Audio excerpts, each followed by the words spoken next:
Hi friends, అందరూ ఎలా ఉన్నారు? బాగున్నారా? ఎలా ఉన్నారు? అనంతరం కాదు, మీరిద్దరే ఫ్రెండ్స్. హాలిడేస్ ఇచ్చారు కదా, హాలిడేస్ ఇచ్చారు కదా ఫ్రెండ్స్. ఇంకా నాకైతే ఎగ్జామ్స్ ఉన్నాయి, ఇంకా 10 days ఉన్నాయి. అందుకే పిల్లల్ని అయితే అమ్మ వాళ్ళ ఇంటికి అయితే పంపిస్తున్నాను అనమాట.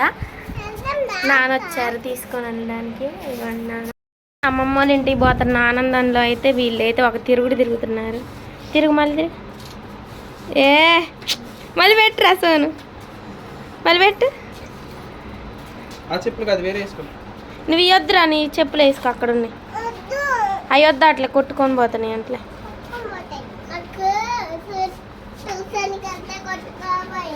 అవునా ఫ్రెండ్స్, ఇప్పుడైతే పిల్లలు వెళ్ళిపోతున్నారు.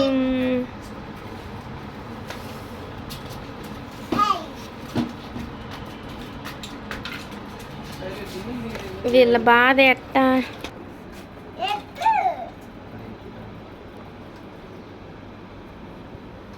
బాయ్ రా మోను, బాయ్. మా మోనికి ఇది ఎక్కలేని సంతోషం. అవి ఇప్పుడే ఫ్యాషన్ చెప్పులు. వత్తలు ఆగరాదు. పిల్లలకి ఎండ కొట్టిద్దని నాన్న బండి వేసుకొని రాలేదు ఫ్రెండ్స్. ముద్దు మంచిగా ఉండి, సరేనా? బాయ్ మోను.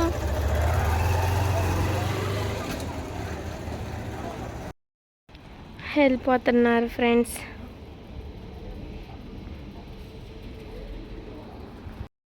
ఫ్రెండ్స్, ఇంక నాన్న వాళ్ళు అయితే బయలుదేరిపోయారు. ఇంకొద్దిసేపు అయితే ఎండ ఎక్కువ అయిద్ది అనేసి ఇంకా నాన్న అయితే ఎండకి బండి ఎందుకు అనేసి ఇంకా బస్కి అయితే వచ్చారు. పిల్లలు కూడా బస్కే తీసుకొని వెళ్తారు. అమ్మ అయితే వద్దామనుకుంది కానీ ఎండకి అసలు అమ్మకి షుగర్ బీపీ ఉంది. అసలుకే అంతంత మాత్రం నీరసంగా ఉంటుంది. ఇంకా ఎండకొస్తే ఏం లేదనేసి అమ్మ రాలేదు. కానీ ఈ మోను వాళ్ళు సోను వాళ్ళు వాళ్ళు ఉన్నప్పుడు నన్ను బాగా చికా చేసిన. ఇప్పుడు వాళ్ళు వెళ్తూ ఉంటే నాకు మస్తు బాధ అనిపిస్తుంది. ఒకవైపేమో సంతోషంగా ఉంది, ఒకవైపేమో బాధగా ఉంది. ఎందుకంటే అంటే మంచిగా ఉంటారు కదా పిల్లలు ఉంటే ఇంటి దగ్గర. కానీ నాకు ఎగ్జామ్స్ ఉన్నాయి, నన్ను ఎక్కడ చదువుకొని ఇవ్వరు అనేసి ఇంక నేను పంపించాను. ఇంకొక 4 రోజులు పోయిన తర్వాత సోను పాపని వెళ్ళి తీసుకొని రావాలి. వెళ్ళే పని ఉంది ఫ్రెండ్స్. ఇంకా మా ఆయన అయితే దిగబట్టి రావడానికి అయితే వెళ్ళారు. ఇప్పుడైతే నేను ఫ్రెష్ అయ్యి చదువుకోవాలి. చదువుకుంటున్నా కానీ ఇంకా వాళ్ళు చికా చేస్తున్నారు. ఇంకా వాళ్ళకి తినిపించడం, తాగిపించడం మొత్తం అంటే కొంచెం ఎంతైనా ఇబ్బందిగా అనిపిస్తుంది. ఇంకా 4 రోజులే కదా, ఇంకా May 6 నుంచి మాకు ఎగ్జామ్స్. అందుకోసం అనేసి పంపించా. ఏమో ఫ్రెండ్స్, ఇంకా నా దగ్గర కన్నా అమ్మ దగ్గర ఉండడమే మంచిది. కానీ ఇంకా నా దగ్గర ఉంటే కొంచెం ఉంటుంది కదా, అమ్మమ్మ వాళ్ళ దగ్గర పెరిగింది వేరు, తల్లిదండ్రులు. నాకైతే బాగా అనిపిస్తుంది ఫ్రెండ్స్. నిజంగా ఇల్లంతా బోసిపోయినట్టుంది. నిజంగా చెప్తున్నా, నిజంగా సాయంత్రం లోపు ఖచ్చితంగా ఏడుతా. నాకు ఇప్పుడే ఏడిపోతుంది. ఇంకా చూడండి, ఇల్లంతా బోసిపోయింది. వెళ్ళారు. సరే ఫ్రెండ్స్, ఇంకా వీడియో అయితే కంటిన్యూ చేస్తాను. మా ఆయన వచ్చాక మరి మా సోన్ పాప అయితే వెళ్ళనన్నది. నేను పోను, ఎందుకు వస్తుంది అమ్మమ్మ, నేను పోను అని అన్నది. తర్వాత మా నాన్న చూసిన తర్వాత ఇంకా ఆగలే, నేను కూడా పోతానంటే ఇంకా తనని కూడా రెడీ చేశాను. ఇంకా అంతే ఫ్రెండ్స్. వీడియో అయితే షేర్ చేసుకుంటా ఫ్రెండ్స్. ఏమైనా కూడా చదువు కూడా ఇంపార్టెంటే కదా. Okay friends. మొత్తం మీద అయితే పిల్లలు అయితే అమ్మ వాళ్ళ ఇంటికి చేరుకున్నారు. ఫోన్ చేశారు మేము వెళ్ళామనేసి. ఇంకా వీడియో అయితే కంటిన్యూ చేయలేదు, ఎందుకంటే కొంచెం ఎమోషనల్ అయిపోయా అనమాట. అందుకే వీడియోస్ ఏం పెట్టలేదు. ఇంక ఇప్పుడైతే చదువుకుందాం అనేసి చదువుకుంటున్నాను. అది ఉంది. ఇంకా ఇంట్లో పని చేసేసుకొని మళ్ళీ కూర్చొని చదువుకోవాలి. పిల్లలు లేరుగా, ఇంకా ఫ్రీగానే ఉంటుంది. ఇంక ఇప్పుడు చదువుకుని ఇంకా నైట్ 10 దాకా చదువుకోవాలి. ఎందుకంటే పిల్లలు కూడా లేరుగా, వాళ్ళకి తినిపించడం, తాపించడం, అరవడం చేయడం. కానీ నిజంగా చెప్తున్నా, వాళ్ళని మస్తు మిస్ అయినా. ఒక్క రోజుకి ఎంత మిస్ అయ్యాను అంటే ఇన్ని రోజులు, ఒక 4 రోజులు చూసి వెళ్ళి తీసుకొని రావాలి వాళ్ళని. నిజంగా ఫ్రెండ్స్, మన పిల్లలు ఎంత అల్లరి చేసినా మన దగ్గరే ఉండాలి. దూరం అంటే వాళ్ళు అమ్మమ్మ వాళ్ళ ఇంటికి వెళ్తారులే కానీ నేనైతే తట్టుకోలేకపోతాను నిజంగా. అసలుకి ఈ ఒక్కరోజు అలా ఉంటుందేమో, నెక్స్ట్ డే నుంచి మంచిగా ఉంటుందేమో అని అనుకుంటున్నా. ఏమో ఫ్రెండ్స్, ఎలా ఉంటుందో చూడాలి. మస్తు ఊరిక ఫ్రిడ్జ్ తీసిన వాళ్ళే గుర్తొస్తున్నారు, బయటికి వెళ్ళిన వాళ్ళే గుర్తొస్తున్నారు, నేను కూర్చొని అంట్లు తోముతున్నా వాళ్ళే గుర్తొస్తున్నారు. అంటే అంట్లు తోమేటప్పుడు మిగిలిపోయిన అన్నం మెతుకులు ఉంటాయి కదా, మా మోనుతోనే కుడితిలో పోపించేదాన్ని. మోను రా మోను అని. అసలు మోని అసలు గుర్తొస్తుంది నాకు బాగా. సోను పాప బాగా ఇంతసేపు బాగా ఎమోషనల్ అయిపోయినా. మా ఆయన కూడా ఇంకా డ్యూటీకి అయితే వెళ్ళిపోయారు. ఇంకా సోను పాపని బస్ ఎక్కిస్తూ ఉంటేనంట, డాడీ రా డాడీ, నువ్వు కూడా ఎక్కు డాడీ అని అంటుందంట. పాపం అనిపించింది. ఇంత మట్టికి ఫోన్ రాలేదు. ఇంటికి వెళ్ళిన తర్వాత ఫోన్ చేశారు, ఇంకా వచ్చిన నాన్న అనేసి పడుకున్నారంట ఇంకా పిల్లలు. ఇప్పుడైతే మళ్ళీ ఫోన్ రాలేదు. వచ్చిన తర్వాత ఎలా ఉందనేది మీతో ఖచ్చితంగా షేర్ చేసుకుంటా. ఓకేనా ఫ్రెండ్స్? ఏంటో ఇల్లంతా బోసిపోయినట్టుంది ఫ్రెండ్స్ నిజంగా చెప్పాలంటే. ఓకే ఫ్రెండ్స్, వీడియో అయితే కంటిన్యూ చేస్తాను. చెప్పా కదా ఫ్రెండ్స్, నాకు పని చేసేటప్పుడే చదువుకోవాలనే ఇంట్రెస్ట్ వచ్చింది. ఇంకా అలా వచ్చినప్పుడు నేను ఖచ్చితంగా పని చేస్తూనే చదువుకుంటా. ఇంకా బట్టలు ఉతికేటప్పుడైనా, వంట చేసేటప్పుడైనా, పిల్లలకి తినిపించుకునేటప్పుడైనా కూడా.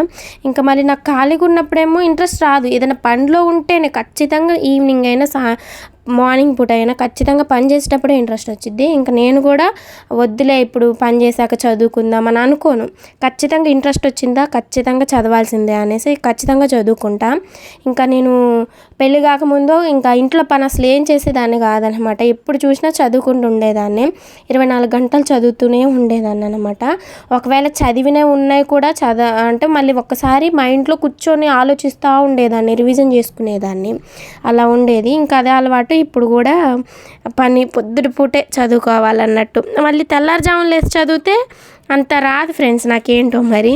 నిజంగా నిద్ర డిస్టర్బ్ అయ్యిద్ది కదా, ఇంకా అప్పుడు మైండ్ అనేది నాకు మంచిగా అనిపించదు అనమాట. నాకు ఎక్కువ నైట్ కన్నా తెల్లారుజామునే బాగా నిద్ర పట్టిద్ది. నాకనే కాదు ప్రతి ఒక్కరికి. ఇంకా తెల్లారుజామున లేచి చదివితే బాగా వస్తుంది అని అంటారు, కానీ నిజంగా మనల్ని మనం ఇబ్బంది పెట్టుకొని చదివితే అది వచ్చిద్దో రాదో నాకైతే తెలియదు. కానీ నాకైతే నా మట్టుకైతే తెల్లారుజామున లేచి అంటే నేను చదివా కానీ తక్కువ అన్నమాట. చదివినా కూడా నాకు అంత రాలేదన్నమాట. నాకు నచ్చినప్పుడు చదివితేనే వచ్చింది ఫ్రెండ్స్ అది. ఇంక ఇప్పుడు కూడా సాయంత్రం పని చేసుకుంటూ పని చేస్తున్నా, ఇంకా బట్టలు మడతలు వేస్తున్నా. ఇంకా చదువుకోవాలనిపించింది. ఇంకా ఈ లెసన్లో ఏముంటుంది అనేసి మైండ్ మొత్తం ఇట్లా మైండ్లో పేజీలు ఓపెన్ అవుతూ ఉన్నాయి. అందుకే ఇంగ్లీష్ చదువుకుంటున్నా. మీరు కూడా ఎంతైనా కామెంట్ చేయండి. పెళ్ళైన తర్వాత చదువుకోవడం అనేది చాలా కష్టం, కానీ ఇష్టంతో చేస్తే ఖచ్చితంగా ఇది. నేననే కాదు, నాకంటే ఎంతోమంది మన జనరేషన్లో కాదు పోయిన జనరేషన్లో కూడా పెళ్ళయిన తర్వాత చదువుకొని పెద్ద పెద్ద ఉద్యోగాలు చేసేటోళ్ళు కూడా చాలామంది ఉన్నారు. మా అమ్మ వాళ్ళ కాలంలో, అమ్మమ్మ వాళ్ళ కాలంలో ఉన్న వాళ్ళు కూడా చాలామంది ఉన్నారు. మా అమ్మ చెప్తూ ఉంటుంది, పలానా మా వదిన ఇలాగ పెళ్ళైన తర్వాత చదివి బ్యాంక్ ఎంప్లాయ్ అయింది అని చిన్నప్పుడు నాకు చెప్తూ ఉండేది. కానీ నాకు ఇప్పుడు అర్థమవుతుంది, పెళ్ళైన తర్వాత కూడా చదువుకోవచ్చా అనేసి. ఇంక ఇప్పుడైతే ఫ్రెండ్స్ బట్టలు అయితే చక్కగా మడతలేస్తున్నాను. పిల్లలు లేరు కదా, అసలు ఎటు చూసినా వాళ్ళే గుర్తొస్తున్నారు, ఏం చేసినా వాళ్ళే గుర్తొస్తున్నారు నాకైతే. పిల్లలు ఉండి ఉండి ఇలా ఒకేసారి లేకపోయేసరికి ఇల్లంతా బోసిపోయినట్టుంది. నైట్ అయితే మస్తు బాధ అనిపించింది. 10-11 దాకా పాపం అస్సలు పడుకోరు ఫ్రెండ్స్ వాళ్ళైతే. ఫ్రెండ్స్, ఇంట్లో పని అయితే మొత్తం అయిపోయింది. ఇంకా నేను ఫ్రెష్ అయ్యి చదువుకోవడమే లేట్ అనమాట. రేపొద్దుడికి చేయాల్సిన పని మొత్తం ఇప్పుడే చేసాను. ఇంకా వంట వార్పు కార్యక్రమం అంటేనా వాటి జోలికి పోని, ఎందుకంటే నేను ఒక్కదాన్నే ఉన్నా కదా. నువ్వు నలుగురికి చేసినా అవే గిన్నెలు, ఒక్కదానికి చేసుకున్న అవే గిన్నెలు, మళ్ళీ తోమడం ఎందుకు దండగా. ఈ ఒక్క పూటకి పాలో ఏయో ఒకటి దాగి అడ్జస్ట్ అయిపోతా. పిల్లలు కూడా లేరు కదా, వాళ్ళ డాడీ కూడా డ్యూటీకి వెళ్ళిపోయారుగా, ఇంకా అక్కడే తినేసి వస్తారు. అందుకోసం అనేసి బట్టలు కూడా నేను ఒక 20 రోజుల నుంచి సాయంత్రం పూట బట్టలు ఉతుక్కుంటున్నా. పొద్దుటి పూట ఉతకాలంటే 7:30 నుంచి ఫుల్గా ఎండ కొడుతుంది ఫ్రెండ్స్. అందుకే ఇంకా ఎండ నుంచి నన్ను నేను కాపాడుకోవడం కోసం అందుకే ఇంకా అనమాట. ఎప్పుడైనా ఎండాకాలం సాయంత్రం పూట ఉతుక్కుంటే కొంచెం మనకి టైం సేవ్ అయ్యిద్ది. ఎందుకంటే ఎండాకాలం మనం లేసేటప్పటికి కొంచెం లేటుగా నిద్ర లేస్తాము. ఎందుకంటే పగలు ఎక్కువ ఉంటుంది, నైట్ తక్కువ ఉంటుందంట ఎండాకాలం వచ్చేసి. అందువల్ల మనకి నిద్ర సరిపోక ఎక్కువ సేపు పడుకుంటాం. అందుకోసం అనేసి ఇంకా నేనైతే బట్టలు అయితే ఉతికేసాను. ఇప్పుడు నేను కూడా ఫ్రెష్ అయ్యి అయ్యయ్యో వింత వింత సౌండ్లు వస్తున్నాయి ఫ్రెండ్స్. మా పిల్లలు ఆడుకోవడం కన్నా బయట పిల్లలు వచ్చి ఆడుకోవడం ఎక్కువైపోతుంది. మా బడ్డీ కొట్లు అయితే ఇరగొడతారు, ఏమో అట్లా చేస్తున్నారు. ఎంత అరిసినా బాగట్లేదు, ఏం చేయాలి చెప్పండి. మా పిల్లలు కూడా అట్లా ఆడలేదు వాటితో. మొత్తానికైతే ఫ్రెండ్స్ ఇప్పుడు నేను ఫ్రెష్ అయ్యి చక్కగా కెమిస్ట్రీ చదువుకోవాలి. ఇంకొక 4 క్వశ్చన్స్ చదువుకుంటే ఒక 2 యూనిట్లు కంప్లీట్ అవుతాయి అనుకుంటా. ఏంటో ఫ్రెండ్స్ కెమిస్ట్రీ అయితే ఇప్పుడు చదివి ఆ క్వశ్చన్ మళ్ళీ చదివి వచ్చింది అని అనుకున్న తర్వాత మళ్ళీ ఒక 10 నిమిషాలు అయిన తర్వాత మళ్ళీ చూస్తే అది కొత్తగా ఉంది, మళ్ళీ అర్థం అవ్వట్లేదు. ఏంటో మరి ఇప్పుడే అట్లుంటే ఎగ్జామ్కి ఎట్లుంటుందో ఏమో భయం వేస్తుంది. కానీ నాకు ఎగ్జామ్ టైంలో గుర్తొస్తాయి. చాలామందికి ఎగ్జామ్ టైంలో గుర్తు రావు పెన్ను పెట్టిన తర్వాత అని అంటారు. కానీ నాకు ఏంటంటే తెలుసా, ఫస్ట్ లైన్ గుర్తు రాదు కానీ మిగతా మొత్తం గుర్తొస్తుంది. ఫస్ట్ లైన్తోనేగా స్టార్ట్ అయ్యేది క్వశ్చన్ మొత్తం, ఆన్సర్ మొత్తం. నాకు అదే గుర్తుకు రాదు, ఏంటో ఏమో. నాకులాగా మీరు కూడా నాకు కామెంట్ చేయండి. మళ్ళీ ఫస్ట్ లైన్ జస్ట్ ఒక పదం గుర్తొస్తే చాలు, ఇంకా మొత్తం గుర్తొచ్చేసింది. ఏంటో ఏమో ఫ్రెండ్స్. ఇంకా పోయినసారి అయితే చక్కగా కాలేజీకి వెళ్ళి చదువుకున్నా, ఈసారి అయితే ఇంటి దగ్గర ఉండి చదువుతున్నా. మరి ఏమైద్దో ఏమో. ఇంకా మొత్తానికైతే ఫ్రెండ్స్ ఏదైనా ఏమవ్వకపోయినా కూడా దేవుడు మీద భారం వేసి ఇంకా ఎగ్జామ్స్ అయితే మంచిగా రాయాలని మీరు కూడా నా కోసం ప్రేయర్ చేయండి, బ్లెస్ చేయండి. ఓకేనా ఫ్రెండ్స్? మర్చిపోయినా, ఇది మెయిన్ ఇంపార్టెంట్ అయిన టాపిక్ ఏంటంటే మన ఛానల్ ఎప్పటి నుంచో 1 lakh సబ్స్క్రైబర్స్కి దగ్గరలో ఉంది. అసలు షార్ట్ వీడియోస్ పెట్టినా కూడా ఎందుకో రీచ్ అవ్వట్లేదు అనమాట. సబ్స్క్రైబర్స్ అవుతున్నారు, మళ్ళీ తగ్గిపోతున్నారు. ఎందుకో నాకు అర్థం కావట్లేదు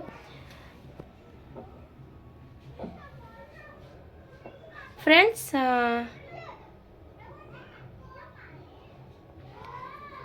నాకు ఒక్కదాన్ని ఉంటే సచ్చ భయం వేసింది ఫ్రెండ్స్. ఎందుకంటే నాకు అక్కడ ఇట్లా బ్లర్ అయినట్టు అనిపించింది. బహుశా నా కళ్ళ వల్లనేమో లైట్ ఇట్లా బ్లర్ అయితే చూసినట్టు అనిపించింది. తర్వాత ఇప్పుడు మంచిగానే ఉందన్నమాట. మీకు కూడా అలానే అనిపించిందా? కామెంట్ చేయండి. చెప్పడం ఏదో చెప్తున్నా కదా, అదే సబ్స్క్రైబర్స్ వస్తున్నారు పోతున్నారు. ప్లీజ్ ఫ్రెండ్స్, చూసిన ప్రతి ఒక్కరు కూడా సబ్స్క్రైబ్ చేసుకోండి. ఎందుకంటే 1 lakh రీచ్ అవుతే అసలు నా బాగుంటుంది అనమాట, జన్మ ధన్యం అయిపోయింది నిజంగా. నాకన్నా వెనక పెట్టిన వాళ్ళు కూడా ఈ పాటికి 2 lakhs 3 lakhs 5 lakhs 10 lakhs subscribers అయిన వాళ్ళు కూడా ఉన్నారు. నేను ఎప్పుడో ముత్తాతల కాలన్నాడు పెట్టా, నేను అక్కడతోనే ఉంటున్నా. మీరు దయచేసి చూసిన ప్రతి ఒక్కరు కూడా సబ్స్క్రైబ్ చేసుకోండి ఫ్రెండ్స్. ఓకేనా? లైక్ చేయండి, షేర్ చేయండి ఫ్రెండ్స్. ఇంకా నేను ఫ్రెష్ అయిన తర్వాత ఇంకా మళ్ళీ చదువుదామని కూర్చున్నాను అనమాట. ఇందాక వీడియోలో అబ్జర్వ్ చేసి ఉంటే భయపడ్డా కదా, కొంచెం లైట్ బ్లింక్ అయినట్టు అనిపించింది. మరి నాకే అనిపించిందా లేకపోతే మీకు వీడియో చూసే వాళ్ళకి మీకు ఎవరికైనా అనిపించిందా కామెంట్ చేయండి. ఎందుకో ఫ్రెండ్స్ నాకు ఇంకా ఇవాళ ఎవ్వరు లేరనమాట. ఒక 9 దాకా నేను ఒక్కదాన్నే ఉన్నా. ఇంకా మా ఇంటికి ఎవరు రారు. ఇంకా నేను ఒక్కదాన్నే ఉన్నాగా కొంచెం భయం అనిపించింది. ఇంటి పక్కనే పిల్లులు తిరుగుతున్నాయి. ఆ అరిసెలకి అలజడికి బాగా భయం వేసి బిత్తర చేసుకుంటూ చదువుకున్నాను. అంటే ఇంత చప్పుడు వచ్చినా కూడా భయపడ్డాను అనమాట. నాకు అసలుకే భయం ఎక్కువ. ఇప్పటికీ మా ఆయన నైట్ రాకపోతే నేను అసలు బయటికి కూడా పోను. ఒకవేళ మా ఆయన లేకపోతే మా మోనుగాని కూడా తీసుకొని వెళ్తా తెలుసా ఫ్రెండ్స్. అసలు మా మోనుగాడే వచ్చింది నాకు తోడుగా. మమ్మీ నీకెందుకు మమ్మీ, నేనున్నాగా మమ్మీ అనేసి వచ్చింది. మస్తు ధైర్యవంతురాలు మా మోను. పిల్లలు ఉంటే వాళ్ళు నాకు తోడుగా ఉండేవాళ్ళు, పిల్లలు లేరు. అసలు ఈ అమ్మ భయం వేసింది నాకైతే నిజంగా. అంటే ఏమనిపించిందంటే నా భ్రమో తెలియదు, లేకపోతే నాకు అలాగా ఇమాజినేషన్ చేసుకున్నానో తెలియదులే, కానీ ఏదో మూవ్ అవ్వడము, బ్లింక్ అవ్వడము, సౌండ్ వినిపించడం అట్లా అనిపించింది కొంచెం ఇవాళ ఎందుకో. ఇంకా ప్రేయర్ చేసుకున్న తర్వాత ఇంకా నాకు ధైర్యం వచ్చిందనమాట. ఇంకా చదువుకుంటూ ఉంటే ఇంకా మనం బయట ప్రపంచాన్ని మర్చిపోతాం కదా. అయినా పిల్లులు వచ్చి డిస్టర్బ్ చేస్తాను. 3 పిల్లులు మా ఇంటి పక్కన మా అమ్మమ్మ వాళ్ళ ఇంట్లో పెట్టింది పిల్లల్ని. 3 ఆ తల్లితో పాటు 4 పిల్లులు ఫ్రెండ్స్ చెట్టు దగ్గరకు వచ్చి ఎక్కడం, గిచ్చుకోవడం, గిల్లుకోవడం, అవి మస్తు చికా చేస్తున్నాయి. వాటి అరుపులకు కొంచెం భయం అనిపించింది. నాకులాగే మీరు కూడా భయపడతారా? కామెంట్ చేయండి. ఏడైనా కూడా బయటికి నేను ఎవరినైనా తీసుకోకుండా నేను ఒక్కదాన్నే వెళ్ళను. నైట్ ఏడైనా కూడా కొంచెం చీకటి పడ్డా కూడా మా మోనుగాడే వచ్చిద్ది నిజంగా. మా పిల్లలైతే మంచిగానే పోతారు, అసలు వాళ్ళకి భయమే లేదు. వాళ్ళకున్నంత ధైర్యం కూడా నాకు లేదన్నమాట. ఇప్పుడైతే చదువుకుంటున్నా. ఒక 2 సబ్జెక్టులు 3 సబ్జెక్టులో చదివా ఫ్రెండ్స్. ఇంకా చదవాల్సినవి 3 ఉన్నాయి. తెలుగు ఉంది, బోటనీ ఉంది, ఎఫోర్స్ ఎన్విరాన్మెంట్ కాదు, ఫండమెంటల్స్ ఆఫ్ కంప్యూటర్, అది చదివితే అయిపోయినట్టే అన్నమాట. చిన్నగా చదువుకోవాలి, ఒక 2 యూనిట్స్ అలా చదువుకున్నా కూడా చక్కగా పాస్ అవ్వచ్చు కదా. కానీ ఎండలకి అసలు ఎంత ఘోరంగా కొడుతున్నాయి ఫ్రెండ్స్. అలా బయటికి వెళ్ళి జస్ట్ అలా ఇంట్లో నుంచి బయటికి కాలు కడుక్కోవడానికి పోయినా కూడా ఫుల్ కొడుతున్నాయి.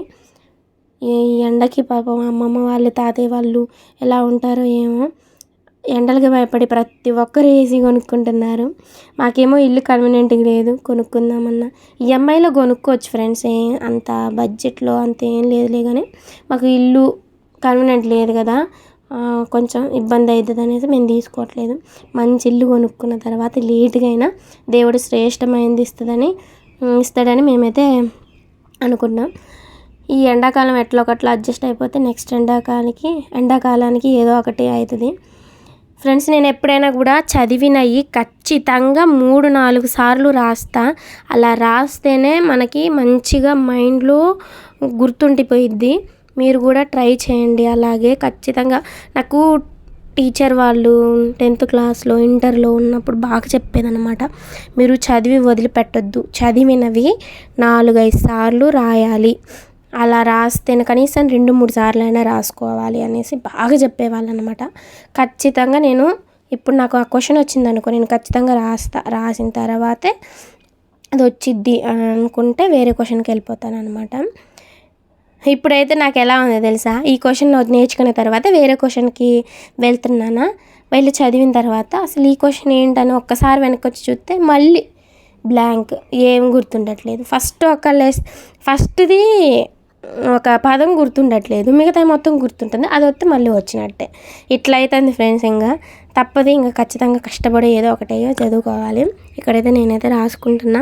నన్ను డిస్టర్బ్ చేసే వాళ్ళైతే ఎవరు లేరు. పిల్లలు ఉంటే చక్కగా అది మమ్మీ, ఇది మమ్మీ, అది చేయాలి మమ్మీ, ఇది చేయాలి, నేను రాసుకుంటా మమ్మీ దాని స్పెల్లింగ్ అలా కాదు. మా సోను పాప వచ్చి, ఏంటి మమ్మీ నువ్వు పిచ్చి గీతలు గీస్తాను అని అంటది. ఈ పిచ్చి గీతలు అంట ఇటీ నేను రాస్తా అనేసి ఆమె రాసిద్ది. ఆమె పిచ్చి గీతలు గీస్తుంది, ఆమె గీసేయేమో అక్షరాలు, నేను రాసేమో పిచ్చి గీతలు అంట. మా సోను పాప బాగా గుర్తుకొస్తుంది, మా మూనుగాడు కూడా గుర్తుకొస్తుంది ఫ్రెండ్స్. మా ఆయన నేను ఏడ్చేసరికి ఇంక నా బాధ చూడలేక నువ్వు కూడా వెళ్ళు అనేసి అన్నారు. నేను వెళ్తే మళ్ళీ అక్కడ అమ్మ వాళ్ళు అక్క వాళ్ళు ఈ సందడిలో పడిపోయి నేను చదువుకోను పిల్లలు, అందుకే ఇంక నేను వెళ్ళనులే, ఇక్కడే ఉండి చదువుకుంటా అనేసి అని అన్నా. మొత్తానికి అయితే అది ఫ్రెండ్స్ ఇంకా విషయం అయితే. ఎప్పుడైనా మనకి ఇంట్రెస్ట్ ఉన్నప్పుడే చదువుకోవాలి, అది పని అయినా ఏదైనా పక్కన పడేసేయాలి. ఇంట్రెస్ట్ వచ్చిందా ఖచ్చితంగా చదువుకోవాలి. కొంతమంది ఇంట్రెస్ట్ రాలేదని పక్కకు వదిలిపెడతారు, కానీ ఇంట్రెస్ట్ మనమే పుట్టించుకోవాలి. ఎందుకంటే ఇంట్రెస్ట్ ఎలా వచ్చిద్దో చెప్పాలా ఫ్రెండ్స్. ఏదో గొప్ప అని చెప్పట్లే, కానీ నేను ఎలా ఇంట్రెస్ట్ 6 సంవత్సరాలు అయింది నేను స్టడీ డిస్కంటిన్యూ చేసి. అలాంటిది మళ్ళీ నేను మిగతా కంటిన్యూగా చదివే వాళ్ళతో ఎలాగా క్రాస్ అయ్యాననేది చెప్తా. ఏంటంటే నాకున్న పరిస్థితులను నేను ఒకసారి ఆలోచించుకున్నా.